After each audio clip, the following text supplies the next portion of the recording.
उस समय भट्ट माहेश्वर नामक वेदांती ब्राह्मण ने श्रीजी महाराज से प्रश्न किया कि समाधि में जब सभी लीन हो जाते हैं तब आकाश किस प्रकार लीन होता है। बोले कि आकाश के रूप का हम समुचित रूप से विश्लेषण करते हैं, उसे आप सब सावधान होकर सुनिए। आकाश तो अवकाश को कहते हैं और जो जो पदार्थ रहते हैं वे अवकाश में ही रहते हैं। उन पदार्थों में भी आकाश व्याप्त होकर रहा है।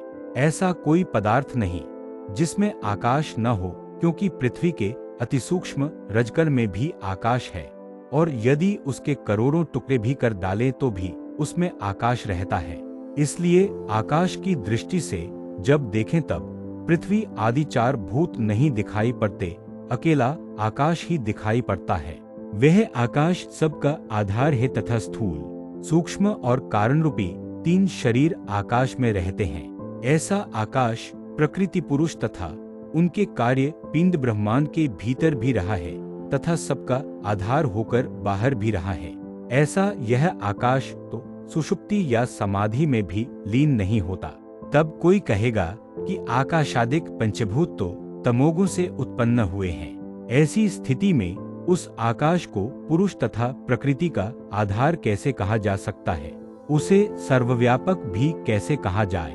इसका उत्तर तो यह है कि प्रकृति में यदि अवकाश रूपी आकाश न हो तो जिस प्रकार वृक्षों में से फल पुष्पादिक बाहर निकलते हैं और गाय के पेट में से बछड़ा निकलता है, उसी तरह प्रकृति में से जो महत्त्व निकलता है वह फिर कैसे निकलेगा। इसलिए प्रकृति में आकाश रहा है तथा महत्त्व में से अहंकार निकलता है, इस कारण महत्त्व में आकाश रहा है। इसी तरह तमोगुण में से आकाश आदि पांच भूत निकलते हैं, इसलिए तमोगुण में भी आकाश रहा है। तमोगुण में से जो आकाश निकलता है वह तो तमोगुण का कार्य है जो विकारमान है, किंतु सबका आधार जो आकाश है वह निर्विकार और अनादि है। ऐसा सर्वाधार जो आकाश है उसे ब्रह्म तथा चिदाकाश कहते हैं। इस आकाश में पुरुष तथा प्रकृति संकोच और विकास अवस्था को प्राप्त करते हैं। अब प्रश्न यह है कि जब पुरुष प्रकृति के सामने देखता है तब स्त्री पुरुष से होने वाली संतानोत्पत्ति के समान पुरुष रूपी पति तथा प्रकृति रूपी स्त्री से महत्वाधिक संतान की उत्पत्ति होती है। इस प्रकार यह प्रकृति 24 तत्व रूप तथा पिंड ब्रह्मांड रूप से होती है और यही प्रकृति की विकास अवस्था है। इसके अतिरिक्त प्रकृति के जितने कार्य हैं उनमें पुरुष अपनी शक्ति द्वारा व्यापक रूप से रहता है। यही पुरुष की विकास अवस्था है। जब काल द्वारा प्रकृति के सब कार्य नष्ट हो जाते हैं और प्रकृति भी पुरुष के अंग में लीन सी रहती है, तब उसी को प्रकृति की संकोचावस्था कहा जाता है। जब पुरुष भी प्रकृति के समस्त कार्यों के नष्ट होने पर अपने स्वरूप में बना रहता है, उसी को पुरुष की संकोचावस्था माना जाता है। जैसे कछुआ विकासोन्मुख होने पर अपने समस्त अंगों को बाहर निकाल लेता है और संकोचावस्था को प्राप्त होने पर अपने सभी अंगों को समेट लेता है, तब वह अकेला हो जाता है। वैसे ही पुरुष तथा प्रकृति की संकोच एवं विकास की अवस्था बनी रहती है। प्रकृति तथा उसके कार्यों में भी पुरुष का ही अन्वय व्यतिरेक भाव रहता है, परंतु सबका आधार जो चिदाकाश है उसका ऐसा अन्वय व्यतिरेक भाव नहीं है, क्योंकि जो सर्वाधार है वह किससे व्यतिरिक्त हो जाए। वह तो सदैव सब में रहा है।